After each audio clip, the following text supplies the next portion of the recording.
Good morning, students. My name is Arvind Rathod, back again with a new video of fluid mechanics, that is properties of the fluid, into which the first property of the fluid is density of the fluid. Generally, density is denoted by the symbol rho, and it is defined as the mass of the substance per unit volume. Okay, and its formula is rho is equal to m upon में v, है ना। इसका मतलब देखो, अगर 1 unit volume अगर अपन लेकर के चले, 1 यूनिट वॉल्यूम का मतलब या तो वॉल्यूम 1 मीटर क्यूब हो या फिर 1 सेंटीमीटर क्यूब हो। अगर 1 मीटर क्यूब वॉल्यूम के अंदर ज़्यादा मास एक्यूमुलेटेड हो रहा है तो उस सब्सटेंस की डेंसिटी ज़्यादा होगी। अगर 1 यूनिट वॉल्यूम के अंदर उसका जो सब्सटेंस है वो कम एक्यूमुलेटेड हो रहा है तो उसकी डेंसिटी क्या होगी, कम होगी। इसकी जो डायमेंशन रहेगी वो रहेगी ml-3। इसकी जो यूनिट्स रहेंगी MKS यूनिट, CGS यूनिट, जो कि फॉर्मूले से निकलने वाली है। MKS यूनिट इसकी रहेगी kg अपॉन में मीटर क्यूब। मास की यूनिट होती है kg और वॉल्यूम की यूनिट होती है मीटर क्यूब, ठीक है ना। और इसकी जो CGS यूनिट है वो भी आपको याद रखनी कितनी रहेगी, ग्राम पर सेंटीमीटर क्यूब, ठीक है ना। अब इसकी MKS यूनिट और CGS यूनिट का कन्वर्जन आप लोगों को पता होना चाहिए, ठीक है ना। अब मुझे कन्वर्ट करना है कि 1 ग्राम पर सेंटीमीटर क्यूब के अंदर कितने kg अपॉन में मीटर क्यूब होते हैं। तो देखो इनका कन्वर्जन लिख रखा है मैंने यहाँ पर, एक सेकेंड।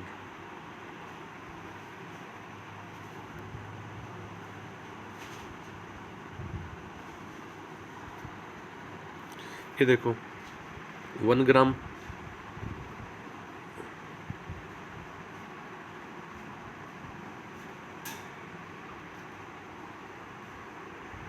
1 ग्राम पर सेंटीमीटर क्यूब इक्वल टू क्या लिख रखा है। देखो ग्राम को पहले इसने कन्वर्ट किया केजी के अंदर, तो 1 ग्राम के अंदर कितने किलोग्राम होते हैं, 10⁻³ आप लोगों ने पढ़ा होगा। 1 किलोग्राम के अंदर 1000 ग्राम होते हैं ना, तो 1 ग्राम के अंदर कितने किलोग्राम हो जाएंगे, 10⁻³ किलोग्राम हो जाएंगे, ठीक है ना। और 1 सेंटीमीटर क्यूब के अंदर कितने मीटर क्यूब होंगे, ये देखो सेंटीमीटर क्यूब के अंदर कितने मीटर क्यूब होंगे। 1 मीटर क्यूब के अंदर कितने सेंटीमीटर होते हैं, 10⁻6 सेंटीमीटर क्यूब होते हैं, ठीक है ना। या फिर कह सकते हैं कि 1 मीटर में 100 सेंटीमीटर होते हैं ना, तो मीटर क्यूब में कितने हो जाएंगे, 10⁻6 मीटर क्यूब सेंटीमीटर क्यूब हो जाएंगे, ठीक है ना। तो वैसे अपने को उल्टा इसके अंदर कन्वर्ट करना है, सेंटीमीटर क्यूब को मीटर क्यूब के अंदर कन्वर्ट करना है। तो 1 सेंटीमीटर में 10⁻² मीटर स्क्वायर होते हैं, सॉरी मीटर होते हैं। तो सेंटीमीटर क्यूब में 1 सेंटीमीटर क्यूब में कितना हो जाएगा, उसकी पावर 3 कर दो तो 10⁻6 आ जाएगा यहाँ पर, ठीक है ना। अब इसको सोल्व कर लो, सोल्व करोगे तो 1 ग्राम पर सेंटीमीटर क्यूब इक्वल टू क्या जाएगा, इसको सोल्व करोगे तो 10⁻6 यहाँ से ऊपर चला जाएगा, और ऊपर चला जाएगा तो किस में हो जाएगा, प्लस में हो जाएगा। और 10⁻6 माइनस 10⁻3 कितना हो जाएगा, 10⁻3 हो जाएगा। तो 1 ग्राम पर सेंटीमीटर क्यूब इक्वल टू क्या होता है, 10⁻3 kg अपॉन में मीटर क्यूब। ये फॉर्मूला आपको याद रखना है, ये कन्वर्जन आपको पता होना चाहिए, ठीक है ना। उसके बाद में दूसरी प्रॉपर्टी के ऊपर चलते हैं जिसका नाम है स्पेसिफिक ग्रेविटी। स्पेसिफिक ग्रेविटी को जनरली डिफाइन किया जाता है कैपिटल S से, ठीक है ना। और इसका जो फॉर्मूला होता है वो होता है density of the fluid divided by density of the standard fluid, ठीक है ना। तो डेंसिटी का रेशियो स्पेसिफिक ग्रेविटी खिलाएगा, है ना। लेकिन उसमें जो दूसरी डेंसिटी होती है होनी चाहिए, वो कौन सी होनी चाहिए, density of the standard fluid.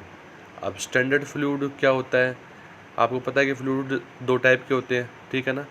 एक तो होता है लिक्विड और एक होता है गैस। तो लिक्विड के अंदर भी स्टैंडर्ड फ्लूइड अलग होगा और गैस के अंदर भी स्टैंडर्ड फ्लूइड क्या होगा, अलग होगा। तो सबसे पहले अपन देखते हैं लिक्विड के अंदर स्टैंडर्ड फ्लूइड किसको बोलते हैं, ठीक है ना। तो standard fluid for the liquid क्या होगा, H2 होगा। वाटर को अपन बोलते हैं लिक्विड के अंदर स्टैंडर्ड फ्लूइड, ठीक है ना। तो स्टैंडर्ड फ्लूइड की डेंसिटी हमेशा कांस्टेंट रहेगी, वो आपको याद रखनी है।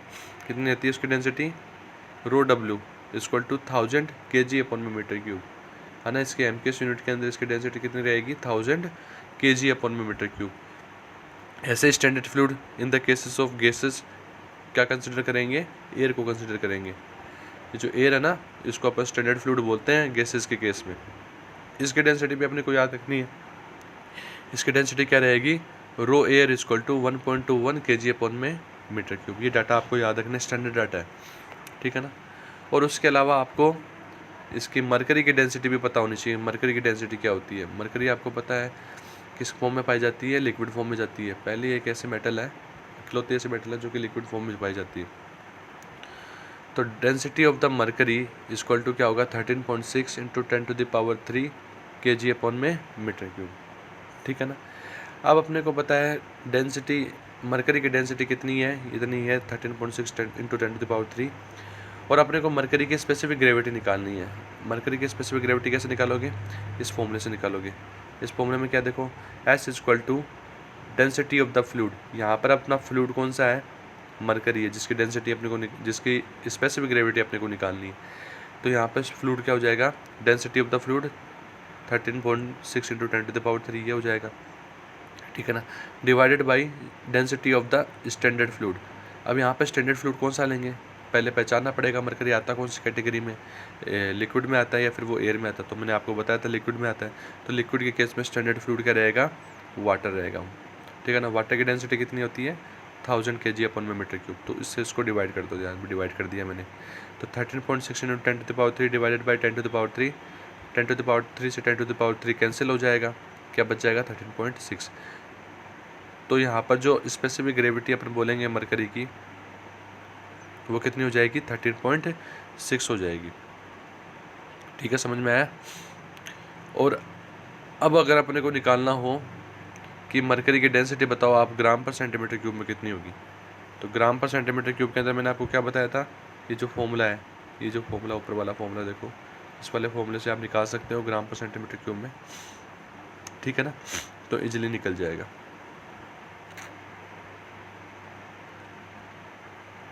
अब अपन नेक्स्ट प्रॉपर्टी पे आगे बढ़ते हैं, जिसका नाम है वेट डेंसिटी या फिर स्पेसिफिक वेट। वेट डेंसिटी या फिर स्पेसिफिक वेट, इसको जनरली न्यू से डिनोट किया जाता है या कई बुक्स में इसको स्मॉल w से भी डिनोट किया जाता है। किसे डिनोट किया जाता है, स्मॉल w से इसको डिनोट किया जाता है। और इसकी जो डेफिनेशन होगी वो क्या होगी, it is the weight of a substance per unit volume. ठीक है ना, इट इज़, ये वेट डेंसिटी एक तरह की क्या है, वेट की डेंसिटी है ना। जैसे अपन ने जनरल जो डेंसिटी पढ़ी थी वो क्या थी, मास अपॉन में वॉल्यूम, या उसका दूसरा नाम मास डेंसिटी भी है। तो मास की डेंसिटी, मास के डिवाइड में वॉल्यूम, है ना। ऐसे ये वेट डेंसिटी क्या है, वेट की डेंसिटी मतलब वेट के डिवाइड में वॉल्यूम। ठीक है ना, तो फॉर्मूला क्या हो जाएगा, स्मॉल w इक्वल टू क्या हो जाएगा formula, weight capital W divided by volume capital V। ठीक है ना, वेट को अपन क्या लिखते हैं, mg लिखते हैं, मास इंटू ग्रेविटी एक्सेलरेशन। ठीक है ना, और स्मॉल v की जगह पे कैपिटल V की जगह पे कैपिटल V लिखा हुआ है। ठीक है ना, तो यहाँ से क्या हो जाएगा देखो, स्मॉल w इक्वल टू या न्यू इक्वल टू क्या जाएगा, मास अपॉन में वॉल्यूम। ये देखो मास अपॉन में वॉल्यूम यहाँ पर आ रहा है, मैं इसको जूम करके दिखाता हूँ आपको।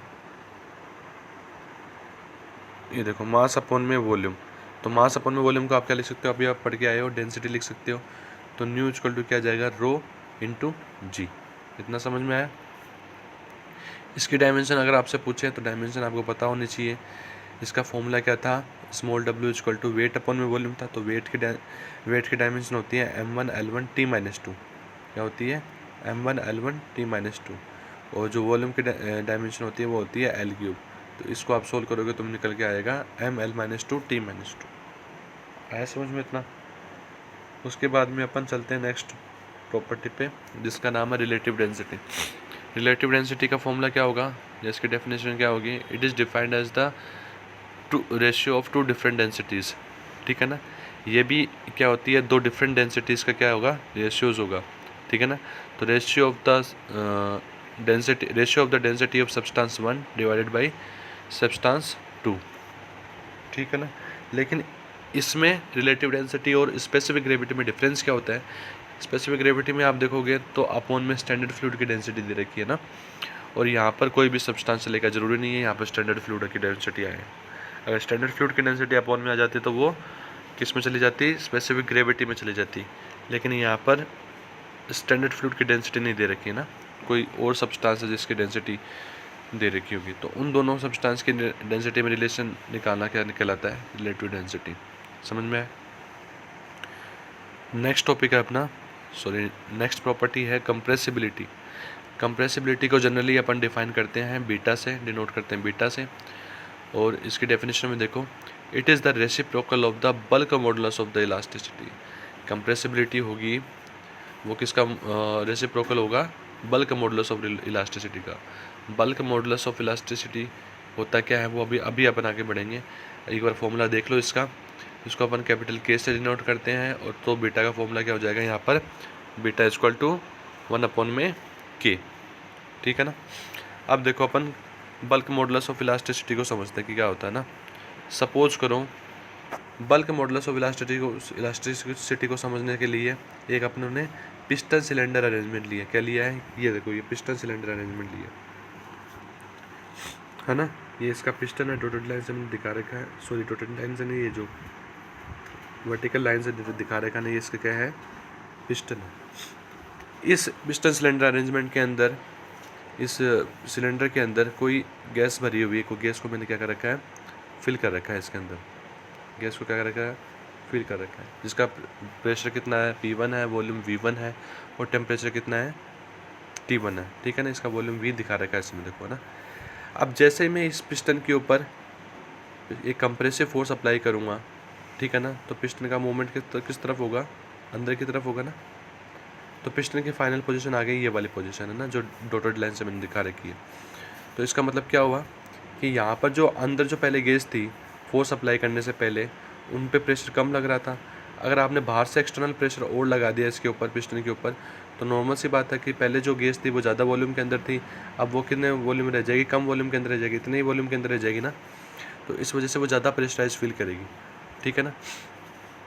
तो अपन कह सकते हैं कि पहले जब फोर्स लगाने से पहले जो उसका इनिशियल वॉल्यूम था वो कितना था, V था, और फोर्स लगाने के बाद में उसका जो फाइनल वॉल्यूम हो जाएगा वो क्या जाएगा, V माइनस dV, ये V माइनस dV रह जाएगा, ठीक है ना। तो इसमें चेंज कितना आया वॉल्यूम के अंदर प्रेशर लगाने से, वो चेंज कैसे निकालोगे, final volume minus initial volume से निकालोगे, है ना। ऐसे तो निकालोगे ना, final volume minus initial volume.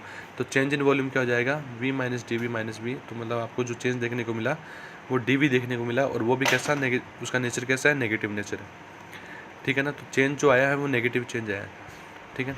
इसी से आप वॉल्यूमेट्रिक स्ट्रेन निकालोगे, तो वॉल्यूमेट्रिक स्ट्रेन क्या होती है, उसका फॉर्मूला होता है change in volume to the original volume. किसी भी स्ट्रेन का फॉर्मूला होता है change in the particular commodity divided by जिसके अंदर आप चेंज कर रहे हो वो वाली आ जाएगी ना। तो यहाँ पर वॉल्यूमेट्रिक स्ट्रेन निकाल रहे हो तो change in volume divided by volume आ जाएगा, समझ में आया, ठीक है ना। अब तो बल्क मॉडुलस क्या होता है, bulk modulus is defined as the ratio of applied pressure to the volumetric strain, ठीक है ना। बल्क मॉडुलस होता है किसी भी सब्सटेंस का, जो बल्क मॉडुलस होगा वो क्या होगा, उसके ऊपर कितना आपने कंप्रेसिव फोर्स लगाया वो, उसको आप डिवाइड कर दो किससे, वॉल्यूमेट्रिक स्ट्रेन से, तो जो निकल कर आएगी प्रॉपर्टी, वो कौन सी प्रॉपर्टी होगी, बल्क मॉडुलस होगी, ठीक है ना। तो बल्क मॉडुलस का फॉर्मूला मैंने क्या लिख दिया यहाँ पर, K equal to dP, change in pressure, कितना प्रेशर में चेंज था या आपने कितना प्रेशर अप्लाई किया है, divided by volumetric strain minus dV upon में V, change in volume to the original volume. अब यहाँ से आप बल्क मॉडुलस ऑफ इलास्टिसिटी की आप क्या निकालोगे, यूनिट निकालोगे। तो यूनिट क्या होगी, प्रेशर की यूनिट तो होती है, आपको पता है पास्कल होती है, या फिर न्यूटन अपॉन में मीटर स्क्वायर होती है, ठीक है ना, एक ही बात है। और dV अपॉन में V, देखो यहाँ पर ऊपर भी वॉल्यूम है, नीचे भी वॉल्यूम है, तो वॉल्यूम की यूनिट से वॉल्यूम की यूनिट कैंसिल आउट हो जाएगी, तो यहाँ पर वॉल्यूमेट्रिक स्ट्रेन की कोई भी यूनिट नहीं बचेगी, ठीक है ना। तो नीचे वाली टर्म की कोई भी यूनिट नहीं है, ऊपर वाली टर्म की यूनिट कितनी है, पास्कल है। तो बल्क मॉडुलस ऑफ इलास्टिसिटी की यूनिट क्या हो जाएगी, पास्कल ही रह जाएगी, क्योंकि नीचे वाली तो डायमेंशनलेस है ना, इस वजह से, ठीक है। फिर इन जनरल अपने को पता है, अपने डेंसिटी का फॉर्मूला मैंने आपको अभी बताया था। डेंसिटी का फॉर्मूला क्या होता है, rho equal to mass divided by volume होता है डेंसिटी का फॉर्मूला, है ना। यहाँ से आप मास का फॉर्मूला निकालोगे तो मास इक्वल टू क्या जाएगा, डेंसिटी इंटू वॉल्यूम। तो ये लिखा है मैंने यहाँ पर, mass equal to density into volume. अब आप इसको डिफ्रेंशिएट कर दो, डिफ्रेंशिएट करोगे तो क्या होगा, dm, मास को डिफ्रेंशिएट करोगे तो dm हो जाएगा। और ये देखो, ये u इंटू वी से डिफ्रेंशिएट होगा, u इंटू वी वाले फॉर्मूले से, है ना। पहले को छोड़ दिया दूसरे का डिफ्रेंशिएशन, प्लस दूसरे को छोड़ दिया पहले का डिफ्रेंशिएशन, तो रो dv प्लस वी टी रो, ऐसे आएगा, समझ में आएगा। उसके बाद में देखो, ये डिफ्रेंशिएट करने के बाद में dm क्या है, चेंज इन मास, क्या है, चेंज इन मास। आपने यहाँ पे जब आपने पिस्टन सिलेंडर अरेंजमेंट लिया था, उसके अंदर आपने क्या ली थी, गैस ली थी यहाँ पर, इसके वॉल्यूम के अंदर, है ना। जैसे आपने कंप्रेसिव फोर्स अप्लाई किया, अप्लाई करने के बाद में क्या होगी, पहले तो ये गैस ज़्यादा वॉल्यूम के अंदर थी, बाद में वो कम वॉल्यूम के अंदर आ गई थी, इतने से वॉल्यूम के अंदर आ गई थी ना। तो प्रेशर अप्लाई करने के बाद में जो गैस की क्वांटिटी अपने पहले ली थी उतनी क्वांटिटी तो उतनी थी ना, मास में कोई चेंज थोड़ा ना आया था प्रेशर अप्लाई करने के बाद में, बस वॉल्यूम में चेंज आया था। जितना मास पहले था गैस का उतना ही मास बाद में भी था, ठीक है। तो मास में कोई भी चेंज नहीं आया, तो मास में चेंज नहीं आएगा तो यहाँ पर क्या आ जाएगा, change in mass equal to zero. तो डी एम इक्वल टू क्या आ जाएगा यहाँ पर जीरो। तो इसको जीरो कर दोगे, एक टर्म को इधर लिया होगे उठा करके इक्वल टू के, तो minus rho D V equal to V D rho हो जाएगा, ठीक है ना। यहाँ से डी वी अपन में वी निकालोगे तो क्या आ जाएगा, डी रो अपन में रो, माइनस का डी वी अपन में वी इक्वल टू डी रो अपन में रो। इसका मतलब क्या हुआ कि अपन ये माइनस डी वी अपन में वी की जगह पर क्या रिप्लेस कर सकते हैं, डी रो अपन में रो भी लिख सकते हैं ना। तो इस वाले फॉर्मूले में देखो माइनस डी वी अपन में वी आ रहा है ना, इसकी जगह पर आप क्या लिख सकते हो, डी रो अपन में रो भी लिख सकते हो। तो नया फॉर्मूला बन जाएगा अपना किसका, बल्क मॉडुलस ऑफ इलास्टिसिटी का फॉर्मूला बन जाएगा K equal to D P अपन में डी रो अपन में रो। आई बात समझ में, है ना। यहाँ से आप रो को ऊपर ले जाओगे तो क्या आ जाएगा, K equal to rho into D P अपन में डी रो, ठीक है ना। डेंसिटी का फॉर्मूला सॉरी कंप्रेस इसका बल्क मॉडुलस ऑफ इलास्टिसिटी का फॉर्मूला आ गया अपने पास में, डेंसिटी की टर्म में आ गया ना। अब आपने पढ़ा था कंप्रेसिबिलिटी का फॉर्मूला, क्या बताया था मैंने, कंप्रेसिबिलिटी इक्वल टू 1 अपॉन में बल्क मॉडुलस, ये बल्क मॉडुलस का रेसिप्रोकल है तो कंप्रेसिबिलिटी था ना। तो जस्ट इसका बल्क मॉडुलस को क्या कर दो आप, उल्टा कर दो, यहाँ पर उल्टा करके लिखोगे तो क्या आ जाएगा, इस वाले फॉर्मूले को beta equal to compressibility equal to 1 upon में रो की जगह पर 1 अपॉन में रो हो जाएगा, और ये डी पी अपॉन में डी रो था ना, ये डी रो अपॉन में डी पी हो जाएगा, है ना। तो नया फॉर्मूला ये बन जाएगा कंप्रेसिबिलिटी का। तो यहाँ से आप देखो लिक्विड के केस में और गैसेस के केस में, फ्लूइड तो दोनों होता है ना, लिक्विड भी होता है और गैस भी होता। लिक्विड के केस में मैंने बताया था आपको, एक आर्टिकल आपने पढ़ा था, effect of temperature and pressure on the density of the fluid. Fluid की डेंसिटी के ऊपर प्रेशर और टेम्परेचर का क्या इफेक्ट पड़ रहा है, वो आपने पढ़ा था ना एक आर्टिकल लास्ट क्लास में, ठीक है ना। तो लिक्विड के केस में क्या था कि जैसे आप प्रेशर को बढ़ा रहे हो या कम कर रहे हो ना, तो फ्लूइड की डेंसिटी पे लिक्विड की डेंसिटी के ऊपर कोई फर्क नहीं पड़ रहा था, बहुत ही नेग्लिजिबल चेंज आ रहा था, ठीक है ना। तो डेंसिटी में चेंज लिक्विड के केस क्या हो जाएगा, जीरो। तो यही वैल्यू आप उठा करके यहाँ पर रखोगे तो क्या आ जाएगा, डी रो की वैल्यू जीरो आ गई तो पूरी टर्म की वैल्यू यहाँ पर जीरो आ जाएगी। तो बीटा इक्वल टू क्या आ जाएगा यहाँ पर zero. Beta equal to zero का मतलब क्या हुआ, compressibility equal to zero. Compressibility equal to zero का मतलब क्या हुआ कि उस चीज़ को आप कंप्रेस नहीं कर सकते, ठीक है ना। तो इसीलिए अपन बोलते हैं water is a highly incompressible fluid. Water क्या है, एक बहुत ज़्यादा इनकम्प्रेसिबल फ्लूइड है, आप उसको कंप्रेस नहीं कर सकते। अगर आप उसको कंप्रेस करने की कोशिश करोगे तो वो अपना रास्ता अपने आप बना लेता पानी, है ना, वो कहीं कहीं और जगह से निकल जाएगा, ठीक है ना। और गैसेस के केस में क्या होता है, ऐसा नहीं होता है। गैसेस के केस में अपनों ने पढ़ा था वहाँ पर कि जो डेंसिटी में जो चेंज आएगा वो कुछ ना कुछ देखने को मिलेगा अपने को, है ना। जैसे जैसे आप प्रेशर अप्लाई करोगे उसके ऊपर, गैसेस के ऊपर, तो डेंसिटी में चेंज आएगा। तो डेंसिटी में चेंज आएगा तो उसकी कुछ ना कुछ कंप्रेसिबिलिटी भी होगी, क्योंकि यहाँ पर डी रो की वैल्यू जीरो नहीं हो रही ना। तो डी रो की वैल्यू जीरो नहीं होगी तो कुछ ना कुछ कंप्रेसिबिलिटी की वैल्यू आएगी ना यहाँ पर। तो बी की वैल्यू जीरो नहीं हो सकती, यहाँ पर बी की वैल्यू कुछ ना कुछ आएगी निकल करके, इसलिए यहाँ पर beta equal to not equal to zero आएगा। इतना समझ में आया।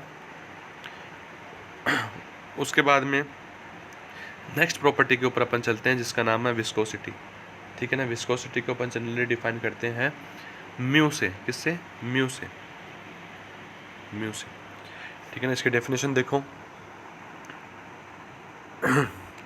when the two adjacent layers of the fluids are in the relative motion, then they resist the motion of the each other.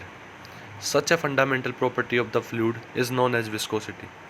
मतलब जब फ्लूइड की कोई भी दो लेयर, फ्लूइड की कोई भी दो लेयर, ये लेयर होगी और एक ये लेयर होगी, ये दोनों लेयर मान लो आपस में एक दूसरे के फिजिकल कांटेक्ट में होंगे, दोनों एक दूसरे के फिजिकल कांटेक्ट में, और दोनों मोशन में है ना। रिलेटिव मोशन हो रहा है इन दोनों के बीच में। रिलेटिव मोशन का मतलब समझते हो ना, एक की वेलोसिटी कम है, दूसरे की वेलोसिटी ज़्यादा है। सपोज करो ये जो जिसकी वेलोसिटी यू दे रखी है ना, इसकी वेलोसिटी कम है और यू प्लस डी यू वाली वेलोसिटी क्या है, ज़्यादा है, ठीक है ना। दोनों एक दूसरे के फिजिकल कांटेक्ट में है, दोनों के बीच में रिलेटिव मोशन हो रहा है। नीचे वाली लेयर है वो कम स्पीड से भाग रही है, ऊपर वाली लेयर है वो ज़्यादा स्पीड से भाग रही, ठीक है ना। तो क्या होगा, then they resist the motion of the each other.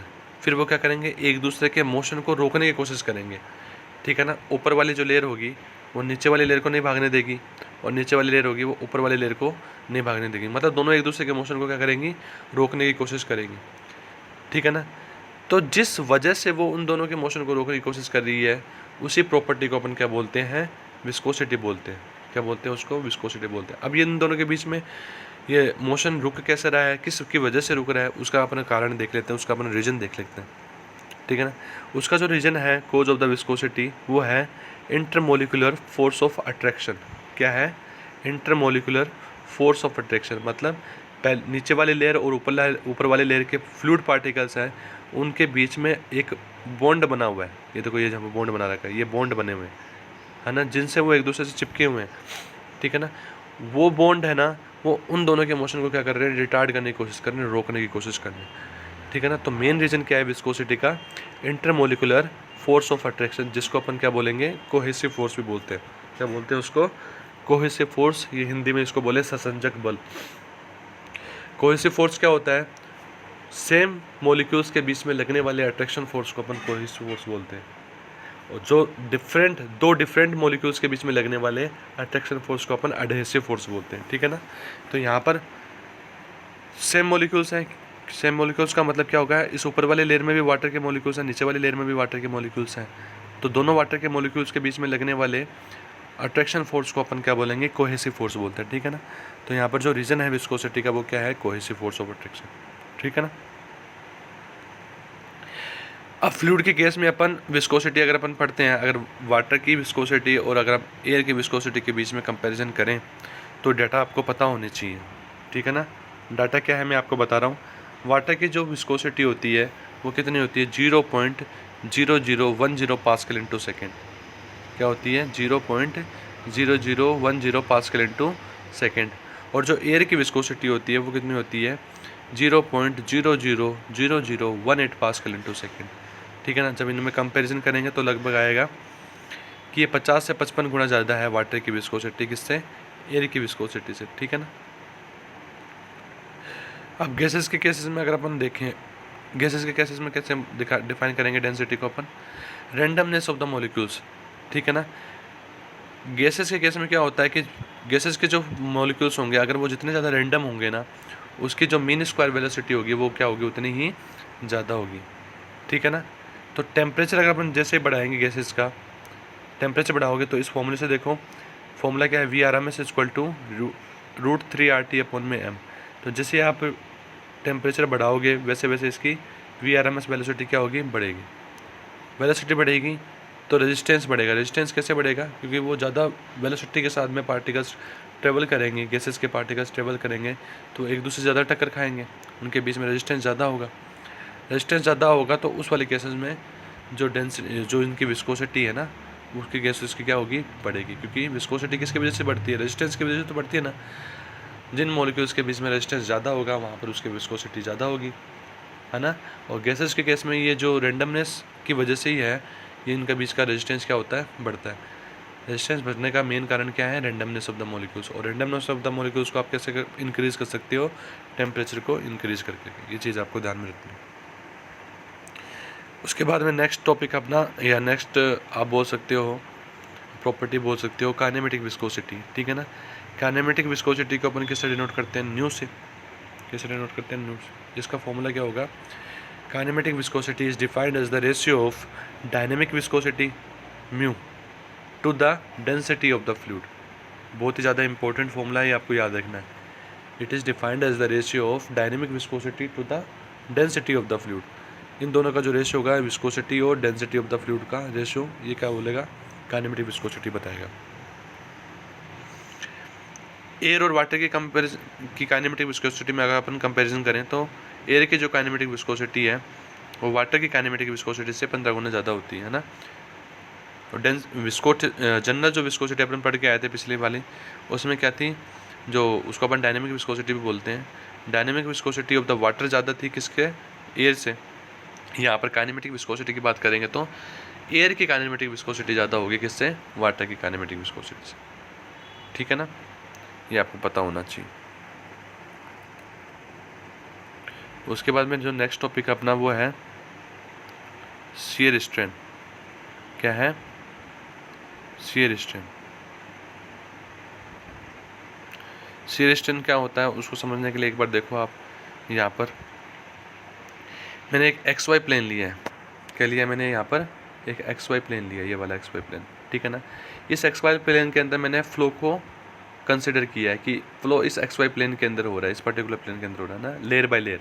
एक लेयर ये दिखा दी, एक लेयर ये, एक लेयर ये, एक लेयर ये, एक लेयर ये, है ना। ऐसे लेयर बाय लेयर क्या हो रहा है? फ्लूइड फ्लो हो रहा है। और उसकी डायरेक्शन क्या है? डायरेक्शन को मैंने एरो से शो कर रखा है। सपोज करो इस एक्स वाई प्लेन से मैंने एक्स से वर्टिकल वाई डायरेक्शन के अंदर मैंने एक फ्लूइड की लेयर को क्या किया? कंसिडर किया।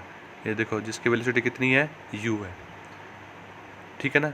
और इससे dy डिस्टेंस के ऊपर एक और जो फ्लूइड की लेयर है उसको मैंने कंसिडर किया, उसकी जो वेलोसिटी वो कितनी है? u प्लस डी है, ठीक है ना।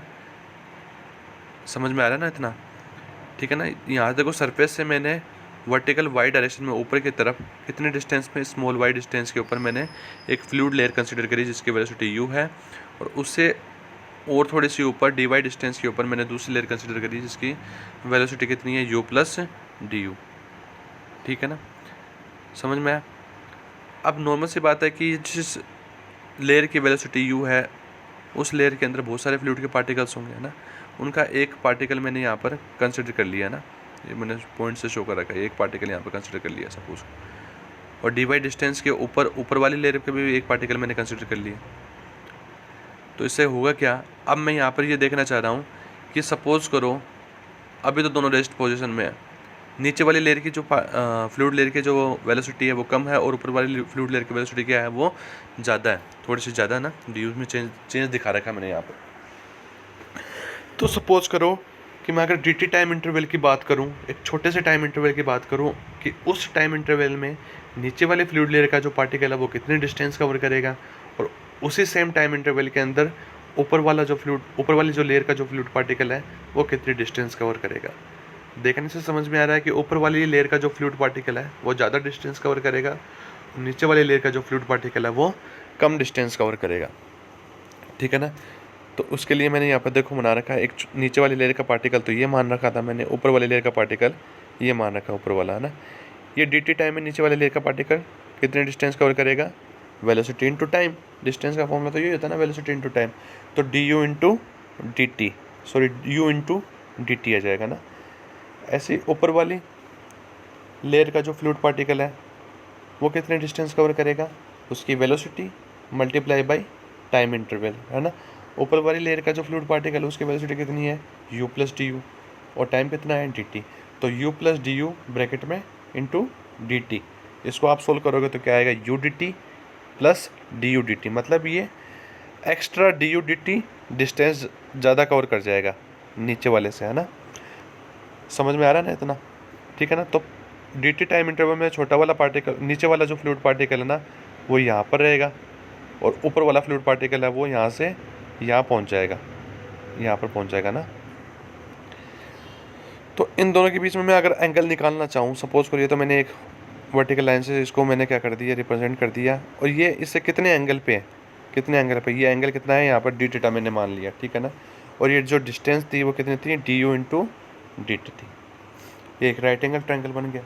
इस राइट एंगल ट्रायंगल में अपन अगर टेन डी थीटा निकाले तो टेन डी थीटा कैसे निकालोगे आप? टेन थीटा का फॉर्मूला क्या होता है? परपेंडिकुलर अपॉन में बेस, ये तो होता ना, लंब बटा आधार। तो यहाँ पर आप परपेंडिकुलर कैसे फाइंड आउट करोगे? परपेंडिकुलर देखो यहाँ पर कैसे फाइंड आउट करेंगे। ये जो राइट एंगल ट्रायंगल है तो इसका जो बेस होगा, बेस हमेशा वो होगा जहाँ पर दो एंगल बन रहे होते हैं, ठीक है ना। अब देखो दो एंगल कहाँ पर बन रहे हैं? देखो ये तो 90 डिग्री तो यहाँ पर बन रहा है, ये रहा 90 डिग्री, है ना। और डी थीटा यहाँ पर बन रहा है, ये वाला डी थीटा, ठीक है ना। तो दो एंगल इस वाली साइड के ऊपर बन रहे हैं, इस वाली साइड के ऊपर। तो ये तो हो जाएगा इसका बेस, ये हो जाएगा इसका परपेंडिकुलर, और ये हो जाएगा इसका हाइपोटेन्यूस। समझ में? तो यहीं से अपन देखेंगे तो tan D theta is equal to क्या आ जाएगा? परपेंडिकुलर अपॉन में बेस। तो D U into D T upon में बेस कितना था? ये डिस्टेंस है, बेस है ना, ये वाली जो distance vertical distance D Y थी। तो D U into D T upon में क्या आ जाएगा? D Y. अब आपको पता है कि जो एंगल बनने वाला है डी थीटा, ये बहुत ही स्मॉल एंगल बनने वाला है। ये यहाँ पर तो मैंने दिखा रखा है इतना कि जितना ज़्यादा एंगल देखने को मिल रहा है, क्योंकि यहाँ पर अपने को पता होना चाहिए ना कि यहाँ पर एंगल कुछ ना कुछ बन रहा है। एक्चुअल में इतनी ज़्यादा डिस्टेंस कवर नहीं करेगा, इनके बीच की डिस्टेंस क्योंकि बहुत ही कम होगी, ठीक है ना। सपोज करो ये यहाँ पर आ गया, तो इनके अंदर जो एंगल बनेगा ना, ये वाला एंगल डी थीटा, ये बहुत ही कम बनेगा, है ना। ये तो मैंने यहाँ पर दिखाने के लिए यहाँ पर मैंने बनाया है ना। तो ये डी थीटा एक्चुअल में बहुत स्मॉल होगा। तो बहुत ही ज़्यादा स्मॉल होने की कंडीशन में क्या हो जाएगा, टेन डी थीटा को अपन किससे रिप्लेस कर सकते हैं, डी थीटा से रिप्लेस कर सकते हैं। तो D theta is equal to क्या जाएगा, D U into D T upon में डी वाई। समझ में आया। तो डी थीटा को अपन क्या बोल सकते हैं, एक तरह से एंगुलर डिस्प्लेसमेंट भी बोल सकते हैं। क्या बोलेंगे, एंगुलर डिस्प्लेसमेंट, ठीक है ना। तो यहाँ से डी टी को इसके नीचे ले आओगे तो डी थीटा अपॉन में D T is equal to क्या जाएगा, डी यू अपॉन में डी वाई, ठीक है ना। तो डी थीटा अपॉन में डी टी को अपन क्या बोलते हैं, rate of angular deformation. D theta को अपन एंगुलर डिफॉर्मेशन बोल ही रहते हैं, और डिवाइडेड बाई डी टी कर दिया, डी टी कर दिया, तो इसका मतलब क्या हो गया कि एंगुलर डिफॉर्मेशन में कितना चेंज हो रहा है टाइम के रिस्पेक्ट में। तो इसलिए इसको क्या बोल दिया, रेट ऑफ एंगुलर डिफॉर्मेशन। इसका दूसरा नाम ये भी है रेट ऑफ शियर स्ट्रेन, ठीक है ना। इसका नाम दूसरा नाम क्या है, रेट ऑफ शियर स्ट्रेन, ठीक है ना। या तो रेट ऑफ एंगुलर डिफॉर्मेशन बोल दो या फिर रेट ऑफ शियर स्ट्रेन बोल दो। ये किसके बराबर आ रहा है, ये किसके बराबर आ रहा है, ये देखो यहाँ पर किसके बराबर आ रहे हैं, ये आ रहा है velocity gradient in the transfer direction of the flow. किसके बराबर आ रहा है, velocity gradient in the transfer direction of the flow, D U upon में डी वाई, ठीक है ना। आज की क्लास में बस इतना ही, बाकी अपन नेक्स्ट क्लास के अंदर पढ़ेंगे।